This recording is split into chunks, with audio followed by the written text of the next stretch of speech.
Hello students, आज का topic है communication skill.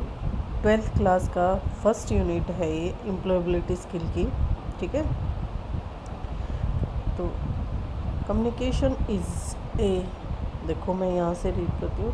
Communication is a two way process through which information और message is exchange between individual using language, symbol, sign और behaviour. Communication एक दो way process होता है, इसमें टू वे होता है। टू वे का मतलब है दो रास्ते होते हैं एक तरह से। ठीक है, जिसमें इंफॉर्मेशन या मैसेज को एक्सचेंज किया जाता है किसी इंडिविजुअल के साथ, या किसी भाषा के थ्रू, या किसी सिंबल के थ्रू, या किसी साइन के थ्रू, या किसी अपने बॉडी लैंग्वेज के थ्रू। ठीक है, तो कम्युनिकेशन का मतलब है कि हम मैसेज को किसी दूसरों के पास भेज रहे हैं। ठीक है, और वो फीडबैक हमें दे रहा है, मतलब रिप्लाई दे रहा है। Speaking, listening, reading and writing. Speaking, listening, reading and writing are part of communication which help us to understand other. इसमें बोलना, सुनना, पढ़ना, लिखना, ये हमारे सारे कम्युनिकेशन के पार्ट हैं जो दूसरों को हमारी बातें समझने में मदद करते हैं। ठीक है, किसी भी लैंग्वेज को रीड करने के लिए, पढ़ने के लिए हमें उसकी 4 स्किल की ज़रूरत होती है, जैसे है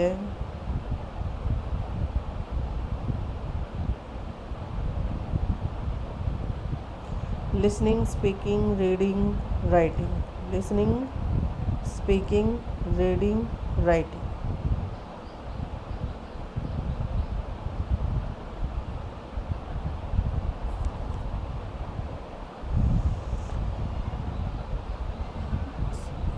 कहने का मतलब ये है कि स्पीकिंग क्या है, एक लैंग्वेज की से ज़्यादा हम दूसरे पर्सन से कम्युनिकेट कर सकते हैं। अपने अराउंड में, वर्ल्ड में जितने भी पीपल हैं, हम उसके साथ कम्युनिकेशन कर सकते हैं बोलकर। ठीक है, इंग्लिश जो लर्निंग है वो हमारे कम्युनिकेशन में हेल्प करती है। ठीक है, किसी भी इंग्लिश लैंग्वेज। तो जो एबिलिटी है कम्युनिकेट की, वो हमारे आज की मॉडर्न सोसाइटी के हिसाब से, हमारी एज के हिसाब से, हमारी स्किल के लिए एसेंशियल है। Communication skill are needed to communicate effective with people and customer. किसी भी कम्युनिकेशन स्किल को हम यूज़ कर सकते हैं किसी दूसरे के साथ बातचीत करने में, अपने कस्टमर से बातचीत करने में। ठीक है, तो कम्युनिकेशन के जो फैक्टर है, ठीक है, जो इम्पोर्टेंट एलिमेंट्स है वो इस तरह से है। देखो यहाँ पर, ठीक है, communication involve A sender who encode A send A message through a channel. Sender क्या होता है, एक मैसेज को एनकोड करके सेंड करने वाला है। किसके माध्यम से सेंड करता है, चैनल के माध्यम से।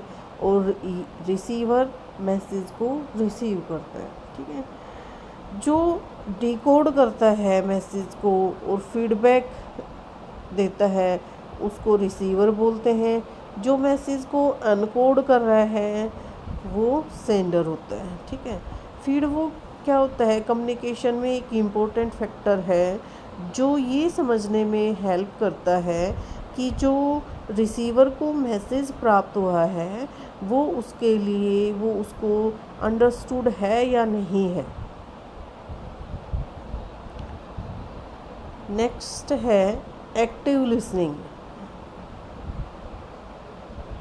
Effective communication involves skill that can be utilized to send messages that are clear, concise and accurate। जो अगर हमें कम्युनिकेशन को इफ़ेक्टिव बनाना है तो इफ़ेक्टिव कम्युनिकेशन स्किल में हमें जो मैसेज सेंड किया है वो क्लियर, कॉन्साइज और एक्यूरेट होना चाहिए। बिल्कुल क्लियर मैसेज होना चाहिए, बिल्कुल लिमिटेड होना चाहिए, बिल्कुल एक्यूरेट होना चाहिए। ठीक है, तो हम आगे अंडरस्टैंड करने की कोशिश कर रहे हैं क्लियर स्टेटमेंट क्या है। ठीक है, तो क्लियर स्टेटमेंट यहाँ से देखो, clear statement is one which convey the exact message that you are trying to convey to other person. Clear statement का मतलब है कि हम जो मैसेज में कहना चाह रहे हैं, दूसरों को जो मैसेज देना चाह रहे हैं, वही मैसेज सेम तरह से उस पर्सन ने उसको समझा हो, उसी तरह से उसने उसको लिया हो। ठीक है, यहाँ पर फॉर एग्जांपल 2 सेंटेंस दिए हुए हैं। ठीक है, देखो, he went his manager and said please allow me to reach office at 11 a.m. on Tuesday 11 June 2019 as I have an appointment with a dentist। पहले मैसेज में कह रहे हैं कि उसने अपने मैनेजर से कहा है कि मुझे 11 बजे ट्यूसडे को 11 तारीख 2019 को डेंटिस्ट के साथ अपॉइंटमेंट है, तो ऑफिस में 11 बजे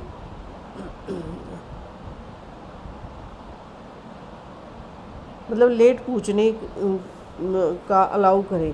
नेक्स्ट है event to his manager said please allow me to reach late to office on Tuesday 11 June 2019 as I have appoint with dentist. दूसरे मैसेज में देखो कहा गया है कि उसने अपने मैनेजर को क्या कहा कि 11 जून 2019 को ट्यूसडे को मैं मतलब लेट ऑफिस पूछूंगा। I have appointment with dentist, मेरी डेंटिस्ट के साथ अपॉइंटमेंट है। तो देखो पहले मैसेज में टाइम मेंशन किया हुआ है, एग्जैक्ट बनाया हुआ है कि 11 बजे तक मतलब लेट होए, और सेकंड मैसेज में ऐसा कुछ नहीं मेंशन है एग्जैक्ट कि वो कब तक लेट होएगा। तो this is the message which, देखो फर्स्ट मैसेज बिल्कुल एग्जैक्ट है, कन्वे है जिस तरह से वो कहना चाह रहा था, और सेकंड मैसेज में थोड़ा सा वो कन्वे कर नहीं, सही तरीके से वो कन्वे नहीं हो पा रहा। नेक्स्ट है, देखो यहाँ से accurate statement is one that is factual and it's correct can be verified. कह रहे एक्यूरेट स्टेटमेंट वो होती है जो फैक्चुअल होती है, या कह रहे उसकी करेक्टनेस को वेरीफाई किया हुआ होता है। ठीक है, तो यहाँ पर देखो फिर एग्जांपल के थ्रू से ये समझाया गया है। See inform the office that 50% of the books given for binding have been completed. उसने ये क्या है कि इसने ऑफिस में इन्फॉर्म किया कि 50% बुक्स बाइंडिंग के लिए जो दी हुई थी वो कंप्लीट हो चुकी है। सेकंड मैसेज में देखो, see inform the office that most of the books given for binding have been complete. यहाँ पर इसने मेंशन किया है कि बाइंडिंग के लिए जो बुक्स दी गई है वो ज़्यादातर बाइंड हो चुकी है। ठीक है, तो हम फर्स्ट सेंटेंस में देखते हैं कि यहाँ मेजरेबल यूनिट को मेंशन किया हुआ है। ठीक है, जो सेंटेंस को एक्यूरेट बना रहा है। ठीक है, और जो सेकंड मैसेज है उसमें मेजरेबल यूनिट को मेज़र नहीं किया गया है, बताया नहीं गया है, इसलिए ये हम इनकम्प्लीट की कैटेगरी में रखते हैं। तो ये ज़रूरी है कि हमारा जो कम्युनिकेशन है वो बिल्कुल क्लियर होना चाहिए, बिल्कुल एक्यूरेट होना चाहिए। अगर हमें कम्युनिकेशन को इफ़ेक्टिव बनाना है तो हमारा जो कम्युनिकेशन स्किल है वो बिल्कुल करेक्ट होना चाहिए। ठीक है, और कंप्लीट होना चाहिए। और कम्युनिकेशन स्किल की कमी के कारण कई बार कन्फ्यूजन, फ्रस्ट्रेशन हो जाता है, हमारे जो एफ़र्ट है वो वेस्ट चले जाते हैं, हमारी जो अच्छी अपॉर्चुनिटी है वो कई बार मिस हो जाती है कम्युनिकेशन स्किल की कमी के कारण। ठीक है, सेकंड है इसका topic listening skill. Listening skill, every effective conversation start with listening. हर एक जो कन्वर्सेशन या जो बातचीत है वो एक लिसनिंग से स्टार्ट होती है। Listening skill is one of the most important skill in communication. Listening skill हमारी कम्युनिकेशन स्किल की सबसे इम्पोर्टेंट स्किल होती है। It is important to learn to give undivided attention to a person with whom a conversation is taking place. ये मतलब एक person को attend, it is important to learn give, it is important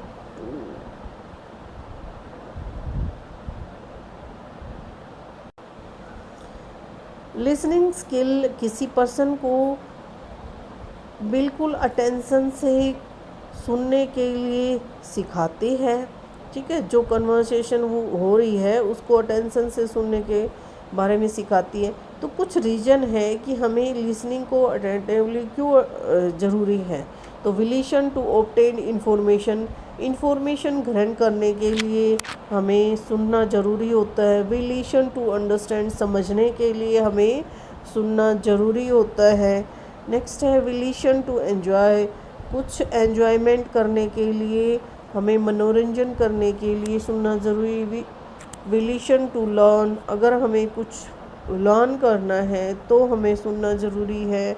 विलिशन to build and maintain relationship, किसी relationship को maintain बनाए रखने के लिए हमें लिसन स्किल ज़रूरी है। विलिशन टू रिजोल्व कन्फ्लिक्ट, आपस में कन्फ्लिक्ट को सोल्व करने के लिए भी लिसनिंग ज़रूरी होती है।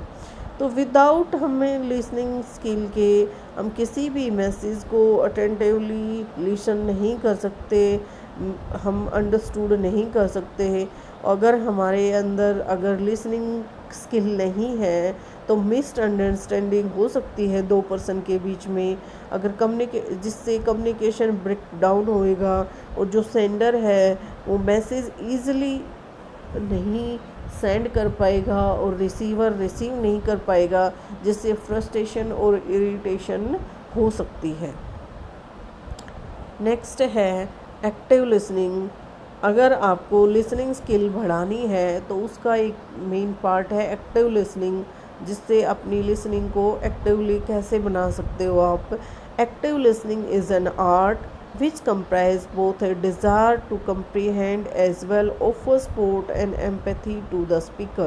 listening skill भी एक आर्ट होती है जो कंपैरिजन करती है both a desire to comprehend as well as offer support empathy to the speaker। जो स्पीकर होता है उसके प्रति हमारी जो एम्पैथी है, जो सपोर्ट है, उसको शो कर रहा है। It can affect your job effectiveness and quality of your relationship with other and hence your overall well-being। active listening allow you to understand the problem and collaborate to develop solution। Active listening की वजह से आप problem को समझ सकते हो, उसको solution के लिए कोलैबोरेट कर सकते हो या उसका सॉल्यूशन निकाल सकते हो। कुछ फैक्टर ऐसे होते हैं जो एक्टिव लिसनिंग के दौरान यूज़ किए जाते हैं, जैसे है फर्स्ट है eyes contact. It is a form of body language, it is one of the most important aspect in the communication process. Maintaining an eyes contact with the person you are talking to send a signal to the speaker yes I am talking to you and listen to you. ये कह रहे कि eyes contact क्या है, एक body language का part है। इसमें इम्पोर्टेंट जो बात है वो है कम्युनिकेशन प्रोसेस। अगर हम किसी दूसरे के साथ आइज़ कॉन्टैक्ट रख रहे हैं तो इसका कहने का मतलब है जो सुनने वाला है जो स्पीकर है, एक सिग्नल जाता है कि आप भाई बातें चल रही है और हम बातें ध्यान से सुन रहे हैं। आप किसी के से आइज़ कांटेक्ट रखते हो बातें करते समय तो उसको ये लगता है कि हाँ मेरी बातचीत को ये ध्यान से सुन रहे हैं। ठीक है। नेक्स्ट है gesture. These indicate to speaker if you are listening और नोट। ये भी यह इंडिकेट करता है कि आप ध्यान से सुन रहे हो या नहीं सुन रहे हो। Keep your hand and feet still while talking to someone. अगर किसी से बातचीत कर रहे हो तो अपने हाथ या पैर को बिल्कुल रेस्ट में रखो या बिल्कुल सीधे रखो। Avoid distraction. You need to identify the thing that distracts you. अगर आप किसी से बातचीत कर रहे हो, कम्युनिकेट कर रहे हो, तो कुछ फैक्टर ऐसे होते हैं जो आपको डिस्ट्रैक्ट करते हैं। तो ऐसे फैक्टर को आइडेंटिफाई करो जो बातचीत में बाधा डाल रहे हैं। ठीक है। You must physically remove the distraction in order to listen attentively. किसी दूसरे को ध्यान से सुनने के लिए, अटेंटिवली सुनने के लिए आप फिजिकली डिस्ट्रैक्शन को भी मूव कर सकते हो। फॉर एग्जांपल जैसे reducing the ringtone of your mobile phone, switch it of. अगर मोबाइल फ़ोन की रिंगटोन सुनने में डिस्ट्रैक्शन पैदा कर रही है तो आप मोबाइल फ़ोन को ऑफ कर सकते हो, साइलेंट कर सकते हो, ठीक है। नेक्स्ट है giving feedback. Giving feedback, feedback can be positive or negative, but in both the cases one needs to be polite so that person to whom feedback is being given is not hurt or offended. Feedback क्या होता है, positive भी हो सकता है, negative भी हो सकता है, पर बोथ केसेस में, दोनों केस में, पॉजिटिव और नेगेटिव के केस में हमें दूसरे पर्सन के साथ पोलाइट होना ज़रूरी है जिसको हम फीडबैक दे रहे हैं, जिससे उसको हार्ट ना हो, उसको ऑफेंड ना लगे, उसको बुरा ना लगे। स्टेज ऑफ एक्टिव लिसनिंग, कुछ स्टेज है यहाँ पर एक्टिव लिसनिंग का जिसका हम यूज़ कर सकते हैं। फर्स्ट है रिसीविंग, ये 5 स्टेज होती है एक्टिव लिसनिंग की। इसमें लिसन को अटेंटिवली बनाया जाता है। Understood, it inform agreement about something और समवन, किसी दूसरे के साथ एग्रीमेंट होता है। Remembering, it refer to the retrieval और recall of someone information from the past, किसी पास्ट इंफॉर्मेशन से हम किसी दूसरे को रिकॉल करते हैं। Evaluating, it is about judging the value, quantity, importance and amount of something और समवन। ये सिर्फ एक जज वैल्यू होती है जिसमें हम दूसरे की जजमेंट कर लेते हैं उसकी क्वांटिटी, वैल्यू और इम्पोर्टेंस के हिसाब से, ठीक है। Responding, it is about saying और doing something as a response to something that has been said और नोट सेड और डन, ठीक है। ये रिस्पॉन्डिंग होता है कि ये कहने के बारे में है, ठीक है, किसी ने रिस्पॉन्स दिया है उसके अकॉर्डिंग है। How you ensure active listening, कैसे आप इंश्योर करोगे कि हमारी जो लिसनिंग है वो एक्टिव है, ठीक है। कुछ फैक्टर है जो एक्टिव लिसनिंग के दौरान हमें फॉलो करने हैं, जैसे रिमूव, हमें डिस्ट्रैक्शन को रिमूव करना है, ठीक है।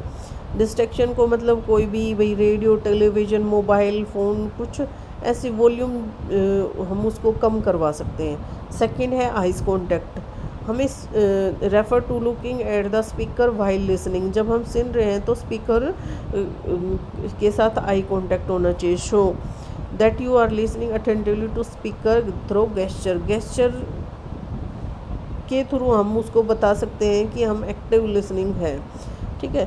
Pay attention and focus on what is speaker is saying, हमें अटेंशन करना चाहिए या फोकस करना चाहिए कि स्पीकर क्या कह रहा है। Empathise and feel the emotion of the speaker, speaker की इमोशन को फील करो, ठीक है। Empathy is ability to share someone feeling और experience by imaging what it would be like to be in that person's situation. कह रहे कि empathy एक एबिलिटी है जो दूसरों की फीलिंग या एक्सपीरियंस को जो शेयर करते हैं उसको इमेजिन करते हैं उसकी फीलिंग के सिचुएशन के अकॉर्डिंग, ठीक है। क्लियरफाई डाउट्स, हम अपने डाउट्स को क्लियर करने के लिए क्वेश्चन पूछ सकते हैं। ट्यून, ट्यून का मतलब है yourself to timing of the speaker, yourself to the timing, wait for the speaker to finish and then respond. अगर हमें कुछ पूछना है स्पीकर से तो हमें उसके रिस्पॉन्स का, उसके स्पीकर को फिनिश करने का टाइम देना होगा, ठीक है। कम्युनिकेशन के अंदर नेक्स्ट है overcoming barrier to active listening. Active listening के लिए के जो बैरियर्स है उसको ओवरकम के लिए क्या करना चाहिए। फर्स्ट फैक्टर है बीइंग प्री ऑक्युपाइड, ठीक है। When a preoccupied you may not be listen to a person carefully, अगर वो प्री ऑक्युपाइड है, पहले से ही बिजी है, तो हम किसी पर्सन को हम केयरफुली नहीं लिसन कर सकते। Do not let emotion take over your mind, अपने माइंड पे इमोशन को हावी मत होने दो। Keep away phone and digital device, अपने फ़ोन और डिजिटल डिवाइस को दूर रखो। Noise and visual distraction, you may not able to hear the other person clear in noise environment, अगर आवाज़ जहाँ पर ज़्यादा आवाज़ होती है, इस तरह के एनवायरनमेंट में हम किसी दूसरे पर्सन को क्लियरली सुन नहीं सकते। तो क्रिएट इसके जो ओवरकम है उसके लिए हमें क्या करना है,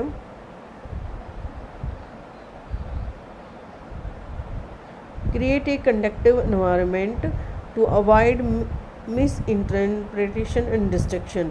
हमें एक ऐसा कंडक्टिव एनवायरनमेंट क्रिएट करना है जहाँ पर इंटरप्शन ना हो, डिस्ट्रक्शन ना हो, ठीक है। पास्ट एक्सपीरियंस और mindset, you may have develop bias और prejudice based on the past experience and instruction. इसमें क्या होता है कि आप पहले से ही जज कर लेते हैं या अपने पास्ट एक्सपीरियंस से उस का जजमेंट कर लेते हैं, अपने माइंड में बात बिठा लेते हैं कि वो इस तरह का बंदा है, ठीक है। उसको avoid developing bias can and B objective in your approach when interacting with others, ठीक है। अगर दूसरों के साथ इंटरेक्ट कर रहे हो उस हमें बॉयज़ को अवॉइड करना चाहिए इस तरह की सिचुएशन को अवॉइड करना चाहिए कि पहले ही जज कर ले हम दिमाग में कि इस तरह का बंदा है, ठीक है। नेक्स्ट है पर्सनल फैक्टर, कुछ योर पर्सनल फीलिंग में affect your listen, for example your pre conception about the other person. आपके जो पर्सनल फीलिंग्स है उस पर्सन के प्रति, ठीक है, ये भी आपकी बातचीत के अंदर कुछ बैरियर पैदा करते हैं। तो allow the person to finish speaking and then respond. उस आदमी को बोलने दो, उस पर्सन को बोलना फिनिश करने दो और बाद में उसका रिस्पोंड दो, ठीक है। ये कुछ बैरियर थे हमारे कम्युनिकेशन के, ये यहाँ पर तो ठीक है। आज के लिए इतना ही। Okay, bye bye.